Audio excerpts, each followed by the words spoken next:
आप सुन रहे हैं आज तक रेडियो।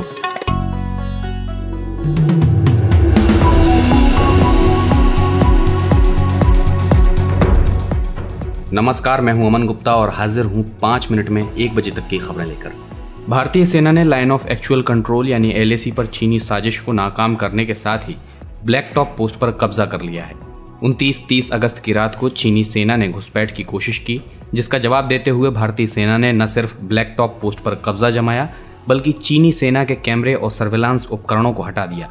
दरअसल चीनी सेना पीपुल्स लिबरेशन आर्मी यानी PLA ने पेंगोंग झील के दक्षिणी किनारे पर स्थित ब्लैक टॉप पोस्ट पर कैमरा और सर्विलांस सिस्टम लगाया था। इस पोस्ट पर भारतीय सेना ने कब्जा कर लिया और कैमरे व सर्विलांस उपकरणों को उखाड़ फेंका। गोरखपुर के डॉक्टर कफील खान के ऊपर से NSA हटाने और उन्हें रिहा करने का आदेश दिया गया है। इलाहाबाद हाई कोर्ट ने यह आदेश दिया है। डॉक्टर कफील खान पर NSA लगाने को चुनौती दी गई थी।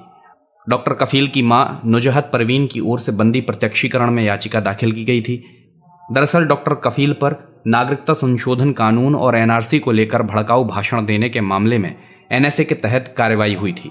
DM अलीगढ़ ने नफरत फैलाने के आरोप में डॉक्टर कफील पर NSA लगाया था।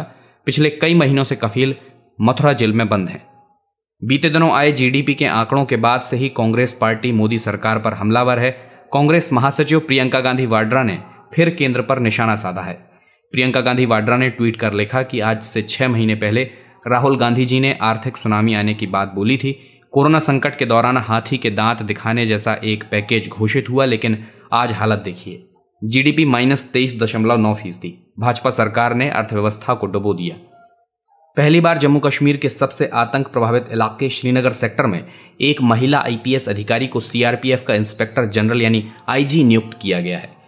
1996 बैच के तेलंगाना कैडर की IPS अधिकारी चारू सिन्हा अब CRPF के महानिरीक्षक के रूप में श्रीनगर सेक्टर की कमान संभालेंगी। वे इससे पहले बिहार सेक्टर में CRPF की IG के रूप में काम कर चुकी हैं और नक्सलियों से निपट चुकी हैं।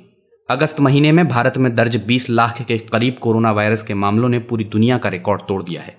ये किसी भी देश के लिए एक महीने में दर्ज मामलों की सबसे बड़ी संख्या है। अगर मौतों की बात करें तो सिर्फ अगस्त महीने में 28,000 से अधिक लोगों ने जान गंवाई है। भारत रत्न और पूर्व राष्ट्रपति प्रणब मुखर्जी के निधन के बाद देश में 7 दिन का राजकीय शोक का ऐलान किया गया है।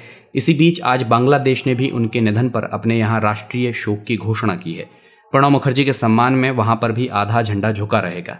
पूर्व राष्ट्रपति मुखर्जी का लंबी बीमारी के बाद सोमवार को निधन हो गया। उनका army research and referral hospital में इलाज चल रहा था। भारत चीन सीमा पर तनाव और GDP के आंकड़ों में गिरावट के बीच मंगलवार को शेयर बाजार की बढ़त के साथ शुरुआत हुई। शुरुआती कारोबार में सेंसेक्स 250 अंक तक मजबूत होकर 38,900 अंक के स्तर को पार कर गया। निफ्टी की बात करें तो 110 अंक मजबूत होकर 11,500 अंक के स्तर पर पहुंच गया। हालांकि बाजार के जानकारों की माने तो कारोबार के अंत तक बाजार में मुनाफा वसूली देखने को मिल सकती है। रॉयल चैलेंजर्स बेंगलुरु ने ऑस्ट्रेलिया के तेज गेंदबाज केन रिचर्डसन के स्थान पर लेग स्पिनर एडम जाम्पा को अपनी टीम में शामिल किया है। केन रिचर्डसन ने अपने पहले बच्चे के जन्म के कारण 19 सितंबर से संयुक्त अरब अमीरात में होने वाले इंडियन प्रीमियर लीग यानी IPL से हटने का निर्णय लिया था। एडम जाम्पा के आने से RCB के स्पिन विभाग को मजबूती मिली है। उसकी टीम में पहले ही युजवेंद्र चहल, वॉशिंगटन सुंदर, मोइन अली और पवन नेगी के रूप में अच्छे स्पिनर हैं। एडजस्टेड ग्रॉस रेवेन्यू यानी AGR के मामले में सुप्रीम कोर्ट ने टेलीकॉम कंपनियों को बड़ी राहत दी है। उन्हें AGR बकाया चुकाने के लिए 10 साल का वक्त मिल गया है। ये खासकर वोडाफोन आइडिया और एयरटेल के लिए काफी राहत की खबर है। कोर्ट ने कहा कि टेलीकॉम कंपनियों को बकाये का 10% 31 मार्च 2021 तक चुकाना होगा। कई कंपनियों ने तो अभी ही बकाये का 10% चुका दिया है। जस्टिस मिश्रा ने कहा कि कोविड संकट को देखते हुए ये मोहलत दी जा रही है। चीन के विदेश मंत्री वांग यी ने चेक गणराज्य के अधिकारी की ताइवान यात्रा को भड़काने वाला और अदूरदर्शी कदम करार दिया है। उसने चेतावनी दी कि जो कोई भी एक चीन नीति को चुनौती देगा उसे भारी कीमत चुकानी पड़ेगी। चीन सरकार अमेरिका के स्वास्थ्य मंत्री एलेक्स एजार की हाल की ताइपे यात्रा के बाद गहरे दबाव में है। चीन ताइवान को अपना हिस्सा बताता रहता है। तो ये थी 1 बजे तक की बड़ी खबरें। दिन भर की बड़ी खबरों का बिना शोर शराबे के सटीक एनालिसिस सुनने के लिए हमारा शाम का न्यूज पॉडकास्ट सुनिए दिन भर शाम 7:30 बजे। अब अमन गुप्ता को इजाजत दीजिए। नमस्कार।